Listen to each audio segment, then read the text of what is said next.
I got it. 뜨거운 광선 쏟아져 따끈해. 눈부셔 살짝 찌푸린 눈 선글라스. 얼음을 깨문 입속 활짝 어머네. 하늘은 파랗다 못해 투명해져. Hot summer, a hot hot summer. Hot summer, a hot hot 너무 더워. Hot summer, a hot hot summer. Hot summer, a hot hot 이게 제맛. Hot summer, a hot hot summer. Hot summer, a hot hot 너무 더워.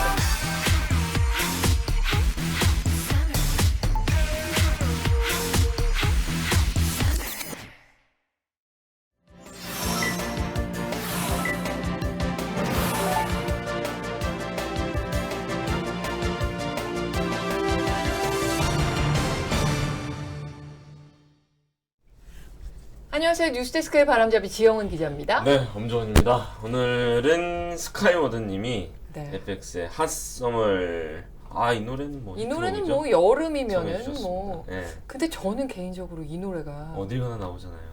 어딜 가나 나오는데 약간 여름 분위기 안 나지 않아요, 이 노래? 그래요? 되게 신나는 여름, 그냥 전형적인 여름 음악 아니에요? 아, 그래요? 약간 여름 음악 발랄해야 되는데 이걸 이렇게 막 왜 그렇지? 왜 발랄하다는 느낌이 안 들지? 핫서머 이거 아니에요? 그렇죠. 이거보다 발랄해요? 발랄할 수가 있어요? 자, 우리 구독자분들의 반응 보겠습니다. 풀과 핫서머에 대한 주스의 의견. 세대여서 그런가요? 누가 들어도 여름 음악인데. 근데 약간 나른한데. 강민승님은 음. 전 여름엔 클래식이 좋아요. 매일 클래식 챙겨 보고 듣고 있어야겠죠. 근데 클래식 운전할 때 많이 듣거든요. 맞아요. 아이 태어나고 나서. 네. 솔직히 그 전에는 잘 안 네. 들었는데 아이 들려주려고 듣다 보니까 중독됐어요. 계속 그 클래식을 93.1만 들으면 마음이 틀게 돼요. 편안해지는 예, 게 예. 있기 때문에 음, 굉장히 이렇게 좀 음. 나를 좀 가라앉혀주는 그러니까 뭐 그런 타사하긴 효과가 하지만 있죠. 그 클래식 FM 채널을 듣는 사람 많더라고요. 네. 운전할 때. 자, 쭌쭌익님, 오늘은 지장군님 낮에 눈에 띈 기사는 한 개인가요, 두 개인가요? 오늘은 한 개입니다. 아, 그런 것도 궁금하시구나. 네, 한 개입니다. 화요일이잖아요. 근데 쭌쭌익님 이거 후다닥 보세요. 쿨의 해변의 여인 이런 발랄한 노래. 음. 제가 늙은 사람이어서 이건 그런가? 신나는 노래죠. 그러니까요. 그래서 핫서머는 좀 약간 나른한 좀 신이 많네요. 휴가 똥 하고 싶다. 자, 휴가는 언제나 떠나기 직전이 제일 좋은 법입니다. 네, 오늘 낮에 눈에 띈 소식 하나 보겠습니다. 네, 하나만 봐야 될 것 네. 같아요. 댓글 보니까. 올해 하반기 집값이 어떻게 될지 일반 가구와 중개업소를 상대로 조사한 결과가 나왔습니다. 저 자막이 글자입니다. 다르네요. 이게 국토연구원이 조사했는데 굉장히 많은 가구를 조사했어요. 일반 가구 680가구, 그리고 중개업소는 6,680 가구, 그리고 중개업소는 2,338가구, 표본이 8개소 대상으로 표본이 커요. 설문조사를 했는데요. 네. 일반 가구 가장 많은 40.3%가 저렇게 변화가 없을 것이다 이렇게 대답해서 했고요. 그 다음에 34.5%는 다소 하락할 것이다 이래서 두 번째로 많았습니다. 하락할 거라는 응답이 많았던 지역이 있어요. 어디죠? 제일 하락 응답이 많았던 데가 대전이었고요. 대전. 그다음에 세종, 대구, 세종. 인천. 여기는 좀 대전, 하락할 세종, 거다 이런 대구, 전망의 인천. 응답이 많았습니다. 그리고 중개업소의 경우는요. 53.4%가 하반기 집값이 다소 하락할 것이다 이렇게 전망했습니다. 절반이 넘네요. 네. 이어서 변화 없음이 두 번째였고요. 다소 상승할 거라는 중개업소의 응답 비중은 9.2%밖에 안 됐습니다. 얼마 안 되네. 지역별로는요. 인천, 대구가 다소 하락이 우세했고 전북, 제주는 변화 없음이 우세했습니다. 그리고 서울은 다소 하락 전망이 51.1%, 변화 없음이 34.3%. 저 대전, 세종이 일반 가구에서는 다소 하락이 많았다고 했잖아요. 네네네. 근데 중개업소 응답자들은 대전, 세종을 꼽은 사람은 그렇게 많지 않았습니다. 그리고 전세 가격에 대해서는요. 일반 가구도 중개업소도 변화 없을 거다 이런 응답이 가장 많았습니다. 하반기 주택시장에 가장 큰 영향을 줄 요소가 무엇이냐? 압도적으로 금리 수준이라는 응답이 많았고요. 대출 규제, 개발 호재도 뒤를 이어서 이유로 그 요인으로 언급이 됐습니다. 양도소득세도 언급이 됐고요. 네, 근데 양도소득세를 언급한 분은 굉장히 비중이 적었어요. 네. 그렇군요. 금리가 압도적으로 많았습니다. 지금 금리 인상기니까. 그러니까요. 네.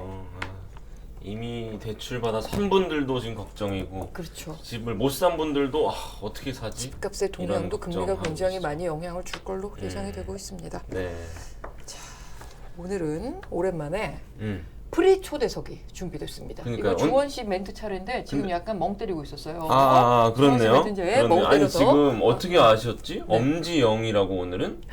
엄지영. 왜냐하면 제가 이 네. 타이틀을 쓰잖아요. 타이틀에 우리 제일 초대석 아래줄에 나왔어요. 제일 아래쪽에 초대석 손님을 썼는데 네.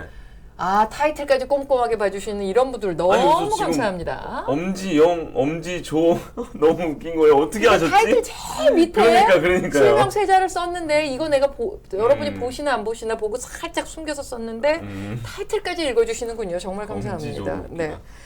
프리 초대석이 준비됐는데 네. 배종호 교수님이 음. 화요일에 손님이셨잖아요. 맞아요. 개인적인 사정으로 앞으로 3주 동안 출연을 못 하십니다. 그래서 화요일에 저희가 특별한 손님을 매주 모시기로 했는데 오늘은 엄지영 특별한 손님의 힌트입니다. 언뜻 들으면 성지영 네. 선배가 생각이 나네요. 네. 자, 오늘의 손님과 8초 후에 돌아오겠습니다. 좋습니다.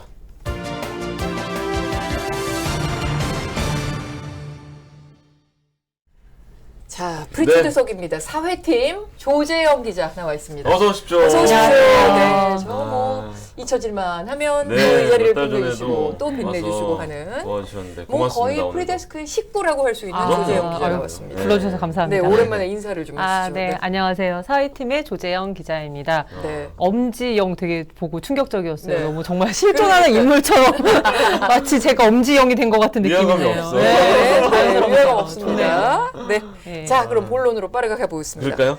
그동안의 숱한 논란과 갈등에도 불구하고 오늘 행안부 안에 경찰국이 출범을 했습니다. 이러면 이제 경찰청이 1991년 내무부의 치안본부로부터 독립한 지 31년 만에 31년. 다시 정부 통제를 받게 되는 셈입니다. 그치만 일단 조직은 출범했는데 하나의 경찰이 되기까지는 아직 갈 길이 좀 멀어 보입니다. 조재영 기자, 일단 네. 경찰국이 어떤 조직입니까? 이거부터 좀 설명을 해주시죠. 경찰국. 오늘부터 뭐가 네, 바뀌는 네. 건가요? 경찰국이 이제 크게 보면은 총괄 지원과, 인사 지원과, 자치경찰 지원과 이렇게 3과 16명으로 구성이 되고요. 16명. 네, 형식적으로는 차관 아래 설치가 됐지만 사실상 이제 이상민 행안부 장관 직속으로 운영을 합니다. 방금 말씀하셨듯이 1991년에 이제 내무부 외청으로 독립한 지 31년 만에 다시 행안부 내 조직으로 부활을 했고요. 이제 아까 말씀드린 과에 따라서 하는 업무가 인사, 자치경찰, 총괄 업무를 맡습니다. 이제 가장 눈에 띄는 거는 경찰 서장급 이상의 고위 공무원에 대해서 인사제청 업무를 한다는 거고요. 네. 또 경찰청의 주요 정책이나 법령, 자치경찰 업무도 이 경찰국에서 담당을 하게 됩니다. 그리고 주요 정책을 추진할 때는 경찰청장이 행안부 장관에게 보고를 하고 네. 승인도 받아야 됩니다. 그래서 이제 초대 경찰국장에는 비경찰대 출신인 김순호 치안감이 임명이 됐고요. 전체적으로 보면은 16명의 직원 중에 경찰국장을 제외하면 경찰 출신이 12명인데 네. 이 중에 경찰대 출신은 딱 1명입니다. 나머지 11명은 전부 비경찰대 출신이 발탁이 됐습니다. 네. 이상민 장관이 오늘 출근길에 기자들과 만나서 이제 모든 난관을 뚫고 경찰국이 출범하게 돼서 굉장히 감개무량하다 이런 소감을 밝혔고요. 경찰국을 통해서 행안부 장관의 업무에 더욱 충실하게 하겠다. 또 국민의 사랑을 받는 경찰로 거듭날 수 있게 최대한 지원하겠다. 이런 말을 했습니다. 그런데 앞서 이제 말씀드렸듯이 경찰국 인선에 좀 경찰대 네. 출신을 일부러 배제한 거 아니냐. 이런 시각에 대해서는 아니 숫자로만 볼 게 아니라 나름대로 균형 잡힌 인사를 했다. 이렇게 강조도 했습니다. 그러니까 지금 방금 인선 얘기를 계속 해주셨는데 네. 이상민 장관이 오늘 경찰국 경력차 가서 그 인선에 대해서 다시 한번 해명을 했다고요. 적절한 배분이다. 네네네. 이 부분에 대해서 굉장히 이제 여러 번 질문이 있었는데 경찰국이 일단 정부 서울청사에 입주를 했어요. 그래서 이 장관이 오늘 오전에 국무회의를 마치자마자 3층에 있는 경찰국 사무실을 직접 찾아갔습니다. 네. 그래서 경찰국장의 안내를 받아서 직원들하고 이제 한 명씩 악수를 하면서 이제 경찰국 초대 멤버였다는 사실을 너무 자랑스럽게 이제 다 같이 노력하자 이런 발언했습니다. 근데 이 자리에 또 기자들이 물어봤어요. 경찰대 출신들이 지금 앞서서 경찰국 출범에 반발을 했기 때문에 견제한 거 아니냐 이런 질문을 했는데 여기서 이제 이 장관이 뭐라고 했는지 답변을 한번 직접 들어보겠습니다. 그럴까요? 네. 과장님이 지금 행안부에서 한 분, 그 다음에 이제 비경찰대에서 한 분, 그 다음 경찰대에서 한 분. 그래서 적절한 배분이 이루어졌다고 생각을 하고요. 그리고 제가 누누이 말씀드렸다시피 앞으로는 그 입직 경로에 상관없이 즉 자, 일반 출신이냐, 고시 출신이냐, 아니면은 뭐 경대 출신이냐, 이런 거에 상관없이 하나의 경찰이 되어야 되는 것이고요. 네, 네. 이상민 장관의 발언 들으셨고요. 네, 이 얘기가 이제 가장 핵심적인 역할은 과장이 하는데 과장 3명을 보면은 경찰대, 비경찰대, 행안부 공무원 1명씩을 배분을 했으니까 결코 편향되지 않다라고 얘기를 한 거고 또 이제 어디 출신이냐에 관계가 없이 하나의 경찰이 돼야 한다 이런 얘기를 굉장히 지속적으로 하고 있습니다. 네. 근데 그 하나의 경찰 이거를 장관은 계속 강조하고 있는데 근데 현장의 경찰들이 이 하나의 경찰이라는 장관 말에 동의를 하지 않는다는 게 문제 아닙니까? 이 신설 과정이 굉장히 시끄러웠었는데 다시 한번 짚고 가야 될 것 같아요. 그야말로 좀 신설 과정도 굉장히 좀 삐그덕삐그덕했었고 네. 그리고 그 속전속결이었다 이렇게 네. 평가되고 있지 않습니까? 굉장히 숨가빴던 과정인데 네. 이제 시기적으로 이제 보면은 사실 장관 취임 불과 석 달 만에 이렇게 출범을 하게 됐는데 이상민 장관이 직접 모니터하고 발표 자료까지 준비해가면서 경찰국 설치가 필요하다 이걸 얘기한 날이 6월 27일이고요. 그다음 최종안이 나온 게 7월 15일입니다. 네. 그 다음에 시행령 개정은 바로 다음 날 입법 예고가 됩니다. 그리고 단 나흘간의 입법 예고를 거친 다음에 7월 27일 국무회의까지 막 그야말로 일사천리로 다 통과가 됐고요. 그 다음 국무회의 통과 엿새 만인 오늘 이제 개정안이 공포와 동시에 곧바로 이제 시행이 된 겁니다. 네네. 통상적으로 입법 예고라고 하면 40일 정도의 기간을 두는 게 보통인데 이번에는 딱 4일 했다는 거거든요. 이렇게 날짜를 들으니까 진짜 빨리 진행되긴 그러니까요. 했네요. 예. 정말 빨리 네. 진행됐어요. 그러니까 뭐 사실 한 달 정도 만에 이렇게 공식 발표 후에 막 이뤄졌는데 그 사이에 굵직한 사건들 뭐가 있었나 하면은 사실 정말 유례가 없을 정도의 이제 대혼란이었습니다. 경찰 조직 신설한다 이 얘기가 가시화된 다음에 곧바로 김청년 경찰청장이 전격 사퇴를 했고요. 네. 현직 경찰들이 삭발식을 하고 단식을 하고 가두 시위까지 했고 또 사상 초유의 전국 경찰서장 회의까지 열렸습니다. 그랬죠. 이 회의에 대해서 이제 이상민 장관은 쿠데타다 이런 그렇죠. 발언했고 아. 윤석열 네. 대통령은 중대한 국기문란이다 이런 네. 발언까지 나왔고 갈등이 격화됐죠. 예, 계속 격화가 되면서 결국 철회는 됐지만 한때는 14만 전체 경찰회의까지 하자 뭐 이런 추진까지 있었습니다. 그렇죠. 그럼 이제 그 이유에 대해서 짚어봐야겠어요. 경찰들이 왜 그렇게 반발하는지 설명해 주실까요?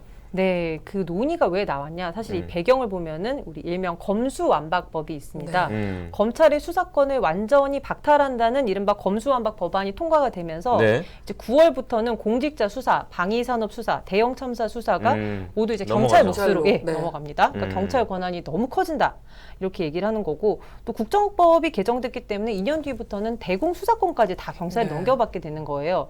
그러면은 거의 대부분의 수사를 경찰이 하는데 검찰 지휘도 안 받고 그러니 경찰을 민주적으로 또 공식적인 루트를 통해서 통제할 방안이 필요하다. 이게 이제 정부가 내세우는 이유였습니다. 설치 이유죠. 예, 그리고 뭐 어차피 옛날에도 청와대가 암암리에 지휘하지 않았냐. 이제 이거를 공식적으로 행안부가 하겠다는 건데 뭐가 문제냐 이렇게 반문하게 됐는데 경찰의 주장을 보면은 행안부가 하는 이런 방식은 결과적으로 이제 경찰 수사가 권력에 종속될 수밖에 없다. 중립성이 훼손되는 경찰 길들이기다라고 얘기를 하는데 일단 그 자문위원회가 나온 지 석 달도 안 돼서 막 이렇게 추진될 동안 단 한 번도 전문가 의견을 듣거나 뭐 국민들 전체 의견을 수렴하는 이런 과정이 없기 때문에 논화 과정이. 예, 졸속 추진이다라는 얘기를 하고요. 네. 또 경찰 입장에서는 과거에 좀 불법 고문 자행했던 것처럼 뭐 정권의 필요에 따라서 좀 동원됐던 이런 과거 좀 안 좋았던 시절에 대한 네. 트라우마도 좀 있는 것 같고요. 또 이상민 장관이 나는 뭐 구체적인 사건에 대해서는 개별적으로 좀 관여하거나 지휘할 생각이 없다라고 얘기를 하긴 했는데 이게 문제가 직접 수사를 지휘하지 않더라도 행안부 장관이 어떤 경찰의 인사, 그렇죠. 예산 이런 것 때문에 이제 대해서 보고를 받기 때문에 권력의 입김이 더 세질 수밖에 없다 이런 우려를 하는 겁니다.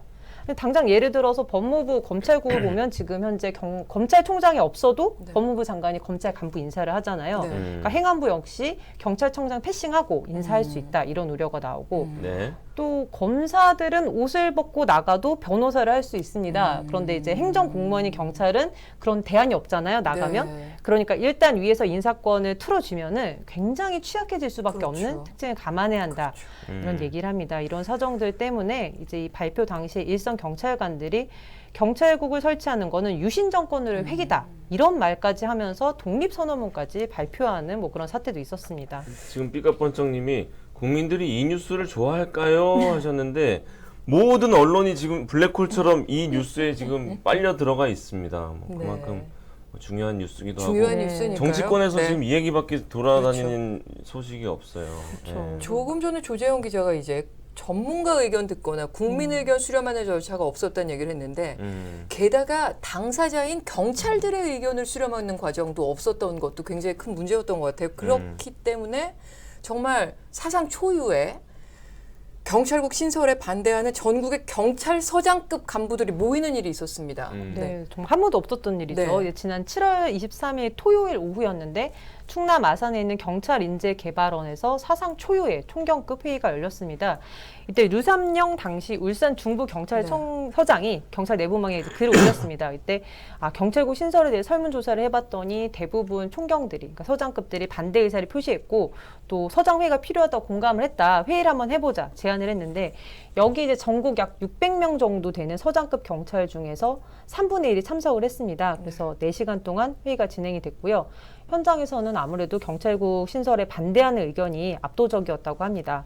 이때 윤희근 경찰청장 후보자가 해산 지시를 내리기도 했습니다. 네. 근데 이제 류 총경이 경찰 미래가 걸린 중대한 문제다. 또 우리는 휴일에 법적인 절차를 지켰기 때문에 아무 문제가 없다. 이렇게 반박을 했는데 결국에는 경찰청이 당일날 밤에 그냥 전격적으로 류 총경을 즉시 대기 발령 지시를 네네. 했고요. 현장 참석자들은 다 전부 감찰에 네. 참석했습니다.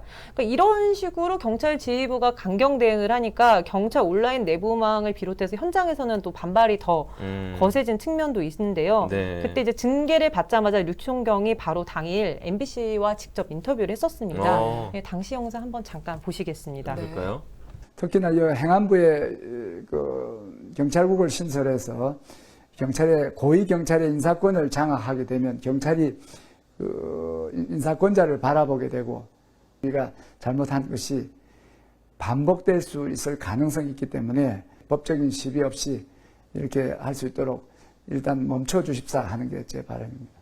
경찰서장 회의는 적절한 거였습니다. 부적절하지 않습니다. 권력자에 의해서 권력을 한 곳으로 모으면서 통제를 하겠다는 것은 안 맞습니다. 그 우리의 통제권을 가진 장관은 그럼 누가 통제하는 것입니까? 민주적인 절차에서 여러 중립적으로 구성된 위원회로서 이제 통제되어져야지 권력자에 의해서 통제된다는 것은 어불성설입니다. 네, 류삼영 여전히 총경. 지금 네. 대기 발령 중이신 네, 거죠. 맞습니다. 이제 오늘 경찰국 출범을 했기 때문에 오늘 오후에 경찰 내부망에 또 직접 글도 올리셨어요. 아, 그래요? 경찰국 출범 이제부터 시작입니다라는 제목이었는데 여기 내용을 좀 보니까 이제 오늘 경찰국의 정식 출범은 사실상 치안본부 시절로 회귀하는 역사적 퇴보다 이렇게 규정을 하면서 하지만 이게 모든 게 끝난 게 아니다. 이제부터가 시작이라고 얘기를 하는데 이게 뭐냐면 경찰국 신설의 부당함을 좀 계속 알리고 이걸 바로잡으려는 노력을 해야 된다. 그래서 더 이상 지휘부가 현장 직원들의 목에 재갈을 물리지 말고 전체 경찰의 총의를 모아달라라고 얘기하면서 이제 그 경찰은 아무래도 우리가 민중의 지팡이라고 표현을 네. 하잖아요. 그만큼 국민들의 생활과 아주 밀접하게 연관이 돼 있는 조직인데 이런 경찰의 조직이 어떻게 될지에 대해서 좀 의견 수렴 절차를 지금이라도 적극적으로 마련해달라 이런 요구도 지금 한 상태입니다. 출범은 했지만 양측의 갈등이 조금 더 이어질 수도 있겠다 이런 생각도 네, 드는데요. 네, 류삼영 총경을 오는 8일이었나요? 네, 네. 인사청문회 윤희근 경찰청장 후보자 청문회 증인으로 부르느냐 마느냐 네. 민주당에서는 부르자 여당에서는 안 된다 이렇게 양측이 다투고 있었는데 안 된 거죠? 네, 안 네네. 됐습니다. 이제 최종적으로 이제 워낙 핫한 인물이어서 이제 굉장히 이제 논란이 많았는데 어제 오후에 이제 국회 행안위에서 인사청문 실시 계획서 채택이 됐는데 이제 청문회에 출석할 증인과 참고인들이 결정이 됐습니다. 이때 증인으로는 그 예전에 삭발까지 하면서 경찰국 신설에 반대를 했던 민광기 청주 흥덕경찰서 직접 대표가 일단 채택이 됐고요. 네. 참고인에는 국가경찰위원회 위원장이 이제 김호철 위원장이 선정이 됐습니다. 근데 민주당은 사실 증인으로 이 류삼영 총경을 꼭 채택해달라라고 네. 요구를 해왔는데 일단은 증인 명단에서 빠졌어요. 빠져버리고 대신 이제 16일에 또 행안부 경찰청 업무 보고가 있는데 이때는 증인으로 출석할 수 있다 이렇게 합의가 된 16일? 것 같습니다. 예. 네. 우리가 이제 이 프리초대석 초반부에도 얘기를 했지만 어쨌든 조직은 공식 출범을 했습니다. 근데 과연 이게 잘 굴러갈까? 그거는 상당히 회의적이에요. 근데 네. 게다가 오늘 국가경찰위원회에서 기자회견 열고 경찰국 강행의 법적 대응을 불사하겠다. 법적 대응. 이런 강한 반발 입장을 내놨습니다. 이건 또 네. 어떻게 봐야 될까요? 네. 그러니까 오늘 경찰국이 문을 열던 시각 거의 비슷한 시각에 네. 경찰위원회 위원 7명 전원이 유감 표명하는 기자회견을 열었고요. 경찰국을 신설하는 과정에서 경찰위의 심의 의결이 제대로 이뤄지지 않았다. 법적 조치를 하겠다고 예고를 했습니다. 네. 이 경찰위원회라는 조직을 보면 여기도 많은 논란이 있었는데 네. 이제 과거에 경찰청을 독립을 시키면서 경찰행정 지휘 감독하고 중립성을 보장하기 위해서 만들어진 조직이 바로 경찰위원회란 말이에요. 네. 그래서 지금 경찰이 주요 정책을 관장하고 있고 이 중요성 때문에 7명 위원 전원을 대통령이 임명을 합니다. 네. 또 위원 중 2명은 법관이어야 된다. 뭐 특정 성별이 60%를 넘으면 안 된다. 뭐 이런 여러 가지 이제 제한들도 있습니다. 그래서 민주적으로 경찰을 통제하려면 이런 경찰위원회의 역할을 좀 더 강화하고 실질적으로 만들어야 된다. 이런 게 위원회 입장이기도 하고 또 경찰국에 반대하는 경찰들, 시민사회 단체들의 입장이었습니다. 네. 그런데 이제 여기에 대해서 정부 여당은 경찰위원회는 그냥 단순한 자문기구다.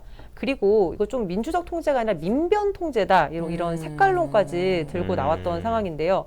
결국에는 이제 경찰위원회를 강화하는 게 아니라 경찰국 신설이라는 방법을 택하면서 이제 이 두 기관의 기능과 권한이 충돌한다. 그러네요. 이렇게 되면 결국 경찰은 아예 패싱을 당할 거다. 힘이 빠지겠네요. 네, 그렇죠. 인빼기가 되는 거죠. 그래서 오늘 기자회견에서는 아니 근데 왜 경찰위원회에서 오늘에서야 출범 그렇죠. 당일에서 의견을 내냐 이런 네, 기자들 질문도 네. 나왔는데 또 위원회에서는 그동안 우리가 공식적으로 문제가 있다고 계속 의견을 냈지만 전혀 반영이 되지 않았다라고 설명했습니다. 네. 또 여기에 대해서도 이상민 장관이 한마디 했는데 당연히 입장이 있고 자유롭게 얘기할 수 있다. 그런데 지금 비정상을 정상으로 만들고 법과 원칙에 따라서 하겠다는 건데 왜 이렇게 저항이 많은지 안타깝다. 라고 해서 굉장히 지금 행안부와 경찰의 극명한 입장 차이를 보여준 상황입니다. 네. 저항이 왜 나오는지에 대한 얘기를 좀 했으면 좋겠는데 저항이 나오는 게 안타깝다. 하나의 경찰이 돼야 한다. 이런 얘기를 계속 하시는군요. 네, 네. 네. 근데 법률 검토는 지금 경찰이뿐만 아니라 정치권에서도 야당에서도 이 경찰국 신설에 대한 권한쟁의 청구가 가능한지 검토에 들어갔다고요? 네, 민주당이 이제 경찰장악 대책위원회가 만들어져서 네네. 어저께 첫 회의를 열었습니다. 그래서 이제 법률 자문단을 만들어서 한 이번 달 중순쯤에 권한쟁의 심판 청구를 할 수 있는지 이런 간담회를 열겠다고 밝혔고요. 아까 말씀하신 그 8일로 예정된 경찰청장 후보자 청문회에서 경찰국 신설의 문제점을 좀 지적하고 혹시 시행령이 지금 이 시행령이 상위법을 위반한 게 있는지에 대해서 집중적으로 따져보겠다고 지금 벼르고 있습니다. 그리고 또 장관의 인사 제청권을 이렇게 된 바에 배제하고 경찰청장에게 제청권을 주는 내용으로 경찰 공무원법을 개정하겠다. 민주당이 다수당이니까 할 수가 있죠. 뭐 이런 대안도 나오고 있는데 특히 이제 현 정부에 대해서는 계속해서 경찰대와 비경찰대를 갈라치기 하고 있다라는 지적이 나오고 있습니다. 왜냐하면 이상민 장관이 그런 얘기를 했잖아요. 경찰대를 졸업한다고 해서 자동적으로 경위를 주는 건 좀 불공정하다. 그래서 경찰대를 어떻게든 개혁하겠다는 이런 의지를 내비친 바가 있는데 여기에 대해서도 좀 뭐 특정 출신들이 주도한다, 뭐 경찰대에서 반발한다 이런 게 다 이제 경찰대를 노리는 걸로 해석이 되면서 민주당은 그러면 육군 사관학교 다 없애라는 거냐? 네. 경찰국 신설에 반대하는 게 일부 경찰대뿐이라고 호도하는 거 아니냐? 뭐 이런 저희가 보인다 강력하게 비판을 하고 있습니다. 그래서 더 강한 수위로는 이상민 장관에 대한 해임 건의안이나 탄핵 문제도 지금 현재 법적으로 검토를 하고 있다고 밝혔는데요. 오늘 또 의원총회에서는 우상호 비대위원장이 이제 이상민 장관한테 우리가 경고했는데 요지부동이다. 그러면 다음 주부터는 단계적으로 대응 수위를 더 높여나가겠다. 그래서 뭐 사실상의 2라운드를 예고했습니다. 이게 정말 이번에 한 몇 달 만의 갈등이 아니라 한 10년 전, 12년 전 이제 뭐 검경 수사권 조정안 네. 제가 이제 검찰 출입할 때 그랬어요. 검경 수사권 조정안 그 시비 논란이 막 있었을 때도 그 검경 수사권 조정안을 이제 주도하는 경찰 안에서의 세력이 어떻게 보면 경대 출신들이었거든요. 그러니까 지금 어떻게 보면 그때부터 갈등은 계속 시작돼 왔던 것 같고 지금 그래서 경찰대학을 갈라치기 하는 거의 배경에도 그런 오래된 갈등과 역사가 있는 거 아닌가라는 생각이 듭니다. 근데 뭐 이상민 장관이 얘기한 것처럼 하나의 경찰이 되면 얼마나 좋겠습니까? 네. 근데 그게 안 되니까 이렇게 국민들도 아까 반응처럼 네. 이 관련 뉴스에 대한 피로감을 느끼시는 그렇죠. 것 같아요. TV만 틀면 뉴스만 틀면 이 얘기를 소식만 하니까. 나오니까. 네. 검찰 수사권 조정하냐 마냐로 싸우다가 네. 이제 이제 경찰국을 검수완박으로 싸우다가 신설하냐 마냐로 이제 싸우다가 경찰국 이러니까 신설로 싸우다가 네. 그 세 가지가 어떻게 보면 다 같은 맥락이거든요. 국민들은 민생이 힘들고 그러게 물가 말입니다. 때문에 힘든데 참. 그래서 그냥 하나의 정치권 경찰이 소식이 돼야 답답해요. 되니까 네. 그냥 따라와라 보단 왜 반발하는지 그거를부터 헤아려서 합의점을 좀 찾으면 좋겠다는 생각이 듭니다. 그러게. 네, 조재영 기자 오랜만에 출연 너무 감사드리고 고맙습니다. 조만간 또 뵙기를 아, 기대하겠습니다. 네. 감사합니다. 또 와주세요. 감사합니다. 네. 네. 저희는 8초 후에 오겠습니다.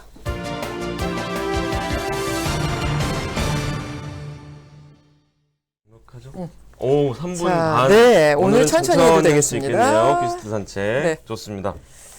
뉴스 첫 소식은 네. 대통령실 관련 이야기입니다. 네, 지난 대선 당시에 건진법사라고 음. 불리는 그 무속인 전모 씨가 윤석열 국민의힘 당시 후보 선거대책본부에서 활동했다는 얘기가 나왔었죠. 그래서 이게 논란이 된 적이 있었습니다. 그런데 윤석열 대통령 취임한 이후에도 전 씨가 대통령 부부와의 친분을 이렇게 얘기하고 다니면서 이권에 개입했다는 정보가 돌았고요. 조선일보가 이걸 보도를 했죠. 네. 오늘 뉴스데스크 대통령실이 이 이권 개입 의혹에 대해서 공직기강 비서실을 통해서 사실관계를 확인하기로 했다는 소식으로 시작합니다. 대통령실은 사실관계를 확인해서 조치를 취할 예정이다. 정확한 워딩은 이겁니다. 이렇게 밝혔습니다.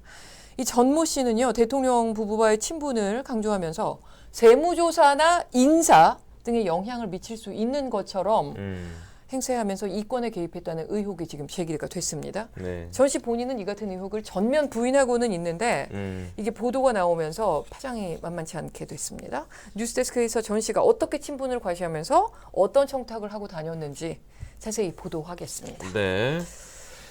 두 번째 아, 소식입니다. 다음 이건 소식. 뭐 아주 뭐 일파만파입니다. 초등학교 취학 많이 연령 화나 있어요, 지금. 단계적으로 5만 5세로 낮추겠다. 이 방안에 대해서 뭐 반발이 이만저만이 네. 아닙니다. 이미 수십만 명이 반대 서명에 참여를 했고요. 교육 관련 단체들의 릴레이 집회도 예고가 됐습니다. 일선 시도교육감들도 비판에 가세했고요. 전문가들도 뭐 교육학자들도 지금 비판에 다 가세했습니다. 사태가 심각해지니까 대통령실이 오늘 해명에 나섰고요. 박순애 장관도 학부모들을 만나 여론을 달리기 시작했습니다. 그런데 오히려 이 박순애 장관의 해명이 학부모들을 만나서 한 발언이 이 반발을 더 부채질한다는 비난이 아이고. 폭주하고 있습니다. 예. 뭐라 그랬냐면 교육부 시나리오대로 한 학년이 한꺼번에 수만 명이 늘어나거든요. 교육부가 만든 그 계획대로에 따르면. 근데 박 장관이 오늘 경쟁이 심화될 걱정은 하지 않으셔도 됩니다. 이렇게 얘기한 겁니다. 그래서 학부모 심정을 헤아리지 못하는 장관의 발언이라며 지금 여론이 더 나빠지고 있습니다. 학생이 늘어나는데 경쟁은 심해지지 않는다. 네. 그러니까 그게 학부모들이 논란이 지금 한 명, 일을 수 두 명을 지금 네. 두고 막 뭐 경쟁을 하고 있는 상황인데 뉴스데스크에서 문제가 된 박 장관의 발언이 무엇인지 여기에 학부모들이 어떻게 반응하고 있는지 있는 그대로 보여드리겠습니다. 네. 자, 다음 뉴스입니다. 7월 소비자 물가 1년 전보다 6.3% 뛰었습니다. 이게 24년 만에 가장 많이 뛴 수치입니다. 24년이요. 네, 물가 급등세가 정말 무섭고 게다가 체감 물가인 생활 물가 지수는 7.9% 많이 상승했습니다. 그러니까 느껴지는 큰일이네요. 물가 오름폭 정말 끔찍합니다. 지금 뭐 신선식품, 전기, 수도, 가스요금, 외식 물가 가리지 않고 거의 전 품목이 뛰었는데요. 뉴스데스크에서 어떤 품목이 얼마나 뛰었는지 세세히 보여드리고요. 네. 이 뛰는 물가에 소비자들이 어떻게 반응하고 있는지 시장의 목소리 다 들어보겠습니다. 좋습니다. 그리고 가장 궁금한 거는 이 물가 언제쯤 잡힐까 아니겠습니까?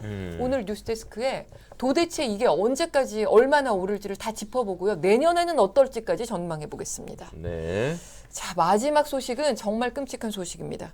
공군부대에서 또 여군을 상대로 한 엽기적인 성폭력 사건이 벌어졌습니다. 확진자의 침을 핥더라고요. 네, 근데 이 엽기적인 성폭력 사건이 우리 모두가 분노했던 고 이하람 중사 사건과도 관련된 대대에서 일어났습니다. 오늘 뉴스데스크에서 아직도 정신을 차리려면 멀고 먼 이 공군 대대의 현실을 확인해 보겠습니다. 네. 자, 이제 본방에서 본방 시작할 확인해 시간입니다. 네, 내일 다시 돌아오겠습니다. 네, 감사합니다. 고맙습니다.